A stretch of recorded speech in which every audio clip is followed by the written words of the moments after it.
Hello and welcome to Enthused, very hot Enthused as it is at the moment. Today we are covering the Mark II version of a machine we've already covered. So we covered the NEC PC 6001 a few videos back, and we mentioned its successor, if you will, and the American version of it, which both had proper keyboards, with the 6001 actually having a chiclet keyboard, which wasn't particularly comfortable to type on. But we got hold of one of the Mark II, so we are going to cover that today. It's not entirely working. It turns on and we get a display on the screen, but the keyboard doesn't work, so you can't get much further than that. So I figure we'll take a look at the machine and maybe take a look and see if we can fix that keyboard. No promises, obviously, we don't know what state it's in, but we'll give it a try just to find out.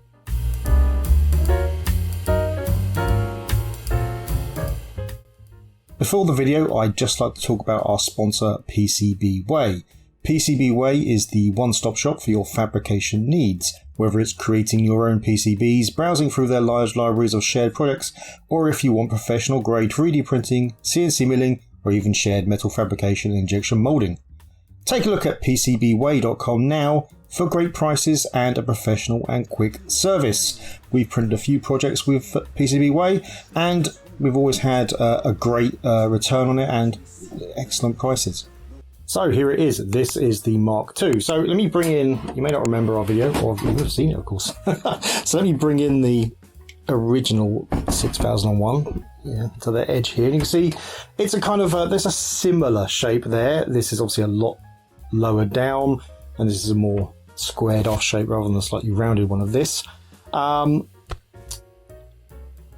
kind of prefer this look because it's this bulbous rounded shape, but obviously with this keyboard definitely, because this chiclet keyboard is nowhere near that. This is actually very reminiscent of the kind of the portable line that NEC had going for a while, and the keys are very similar. It's the colouring mostly, I guess. This is basically kind of like NEC's colouring, really.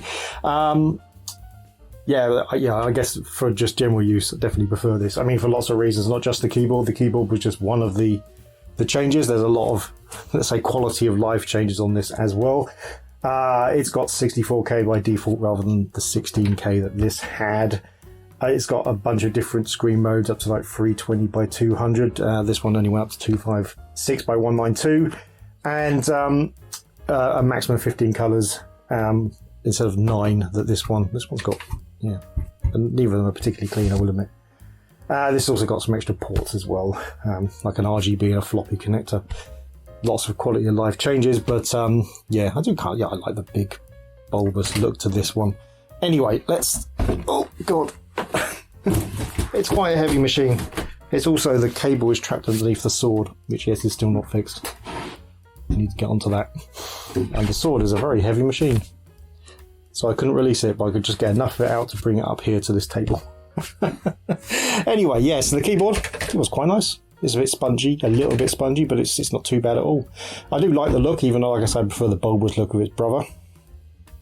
So that's Mark II label there. So yeah, if we look at the back, these have got most of the covers on as well, which is pretty good. There's the light there, the light should be fine. I should turn it up, so right way up, I guess. As we're doing it this side. This is a lot lighter than the other one, but it's still fairly hefty. So yeah, we've got this RGB port here.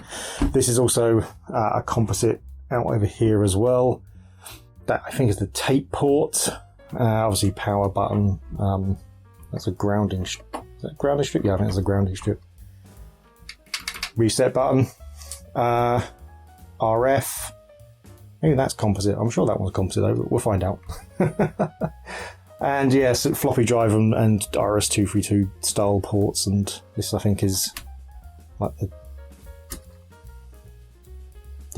that's I think one of the, no, I think that's the disk drive port, possibly. I need to check that. No, is that the disk drive port? You know what? I'll tell you on the screen because I can't remember.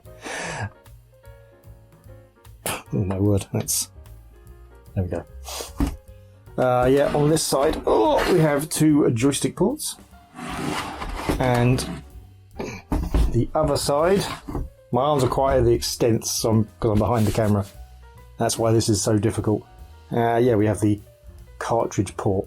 That's inside there. So yeah, it's a well-spec machine, especially compared to its older brother. But yeah, like we said, the there's a little light down here, by the way.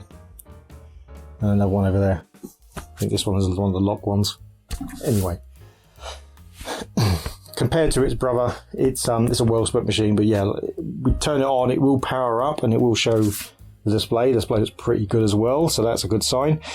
But the keyboard is not working, so you can't choose any of the menus, so you can't go any further. So I guess the best thing is to open this up and take a look inside.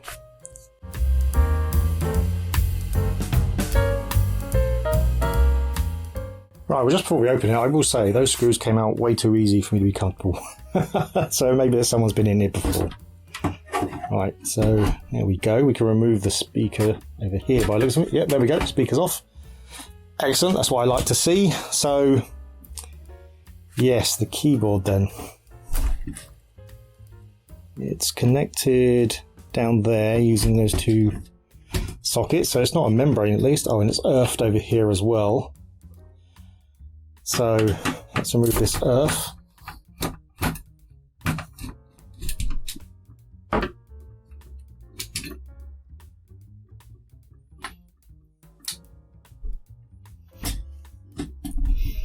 And we can remove.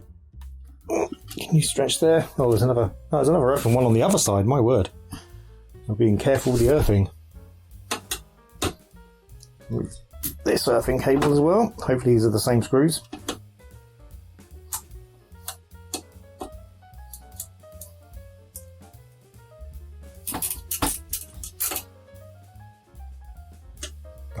Go inside. Okay, and it's anodized, so it will not magnetize. So we'll get it in a second. We'll take the keyboard out first. So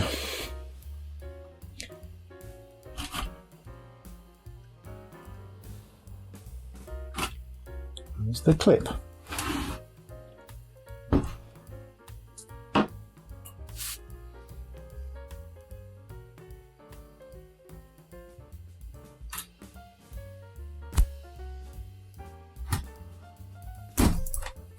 Clips at the bottom, right, so we need to leverage that out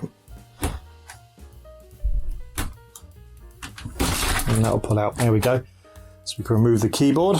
Keyboard is looking very dirty. I guess more importantly, we look at the back. I can't see anything obvious on the back. There don't appear to be any obvious dry solder joints or anything. So we'll probably need to take this apart a bit more. Let's rescue that screw first, though. Well, we have some tantalums, which are always worrying. I'm not seeing anything looking obviously bad.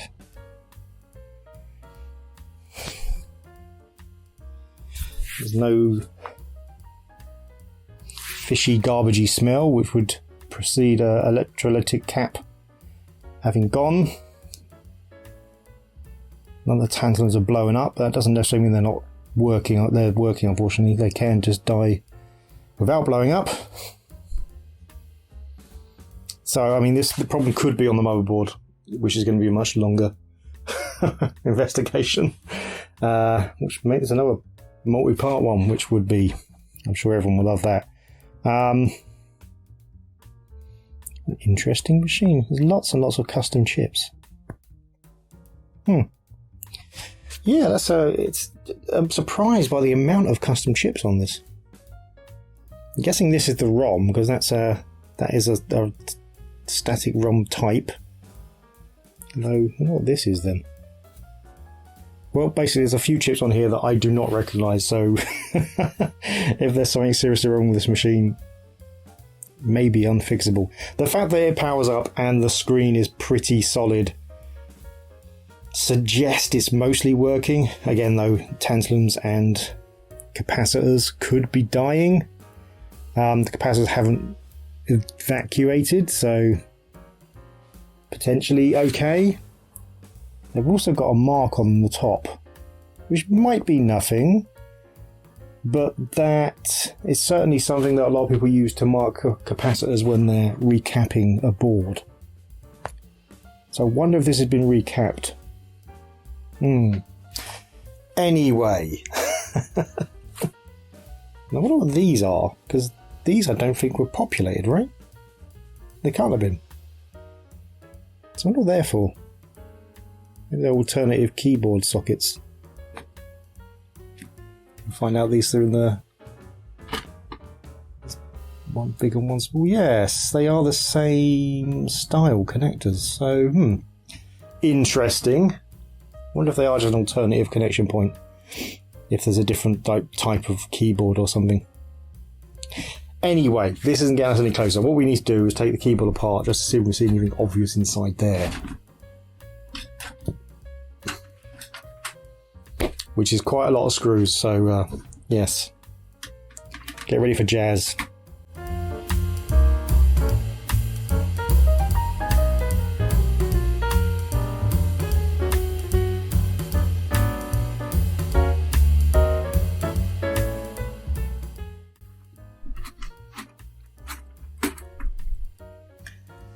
Oh, okay. Lots of rubber keycaps to work out. So yeah, these are the rubber contact version keyboards. It's very dirty. I'm going to have to clean that at the very least. So, I mean, there's no real... We've got a few diodes down here, but I mean, they're unlikely to be the problem. Not definitely not, but unlikely. What's that? Oh, hello. Where'd that come from? There, I assume. So what's that? One of the keys is broken. It's got a little peg. Huh.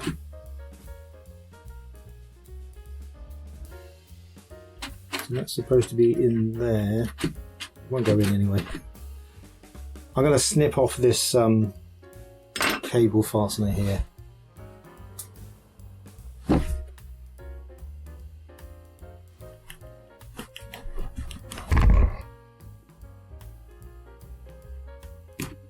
There we go.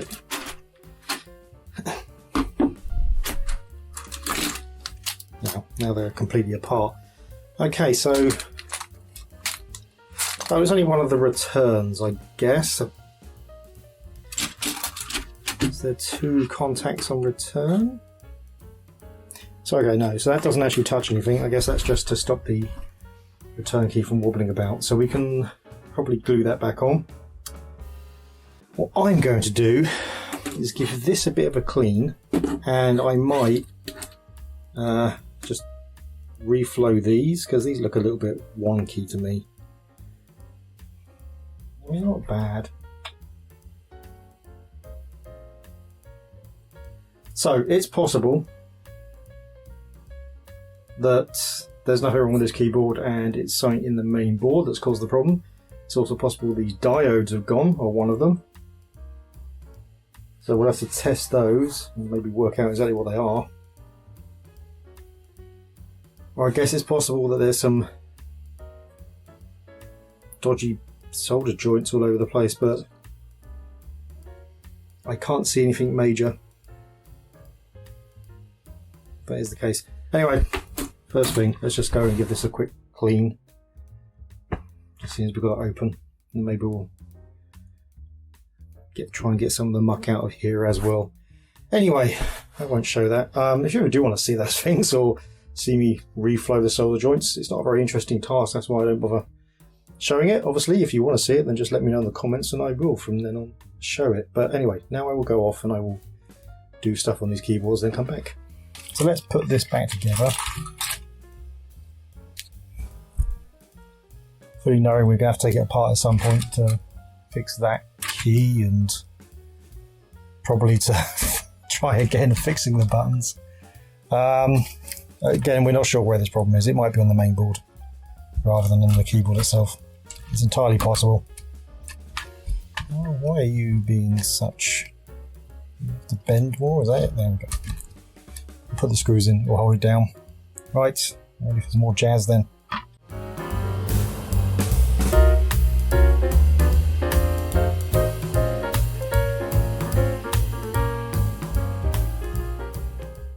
Okay, I understand why keyboards need so many screws, but it's still a pain. Right, let's clear the decks and get the rest of the machine up here. Okay, there it is. So, get the cables in first. I mean, they obviously go there, not on the other two. And they're different sizes as well, so they should only fit in one. Make sure we line them up. Go. And this one.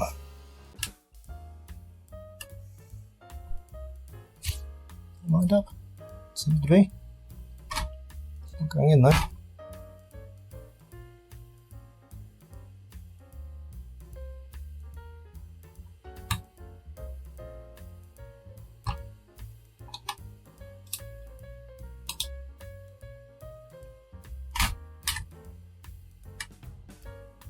Come on, you can do it. There we are. There we are. In. Whew. Okay.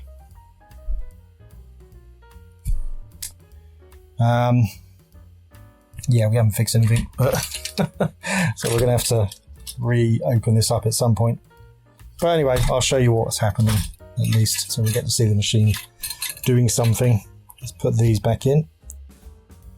The only thing we could do now is actually just plug the thing in. We haven't fixed anything, unfortunately, but we can at least see what it looks like when it pops up on the screen, and I guess this is going to be our next series. I know, another series. We just got rid of the X1s, and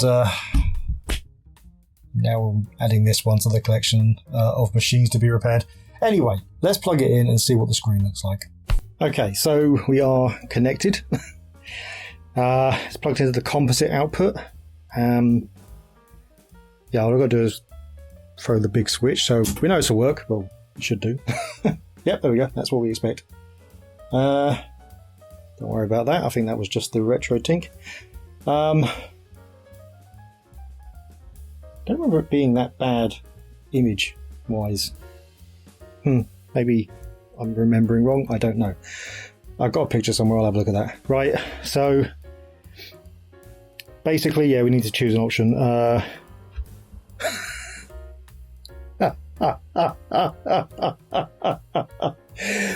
No way. Oh, the return key's not working. Okay, so some of the keys aren't working, but some are. But I'm pretty sure none were working before. So, okay. How many of the keys are not working? So,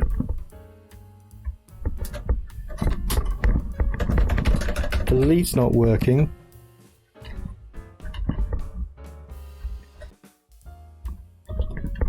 O is a bit finicky, and space isn't working.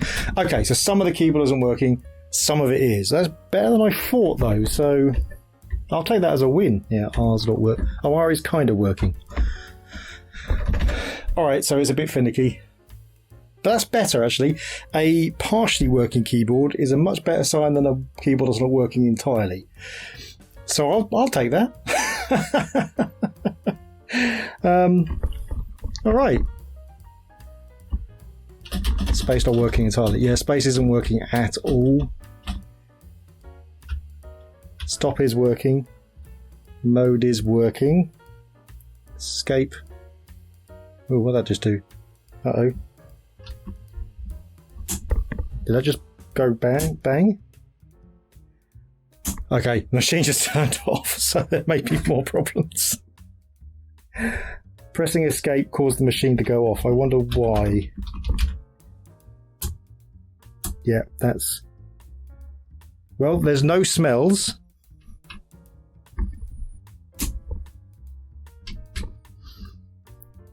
I'm just going to try a different step-down adapter. No. So I think that just went pop. Fair enough. So that's something we're going to have to look at. I didn't see a fuse inside, but there's probably one in there somewhere. Well, it's been a day of ups and downs. Let's wrap this one up. Okay, quite the day. we kind of partially seemed to accidentally repair the keyboard, and then the whole machine went. So it's probably just the power supply. It's an old power supply. It was seen to be working within spec, but it's probably been sitting in a warehouse or wherever for years, and I would imagine science just let go. I can't smell anything particularly bad, so I'm going to go ahead and guess that there's a fuse that's decided to pop somewhere. So the next time we see this machine, we'll have to work out what's gone wrong in the power supply, probably test those tantalums as well, and possibly just change those capacitors. There's not many of them, so we may just change them, just as a matter of course. Yeah, and it may be that whatever has just gone pop was related to why half the keyboard's not working. It's completely possible. If something wasn't quite working to spec after all, then it just may be that the keyboard was one of the symptoms of that. Guess we'll find out. Right, well, thanks again to our sponsor for this video, PCBWay. And yeah, thanks for watching. If you like the video, please hit like. If you really like the video, please hit subscribe. If you didn't like the video or you have something else to say, then please leave it in the comments below. You can join us using the join button. You can join us on Patreon. And don't forget to hit the bell icon down there. I think it must be down there, right? With the subscribe stuff. Anyway, hit the bell icon to see future videos, especially like ones for this that follow this one for the PC 6001 Mark II. Yeah, see you next time. The present is horrible. The future looks bleak. Remember our childhood to get us through the week. We're getting re-enthused. Back to the past and the things we used. We all know that our pasts were great. Escaping the things that today we hate. Getting re-enthused. Getting re-enthused. Getting re-enthused. Getting re-enthused.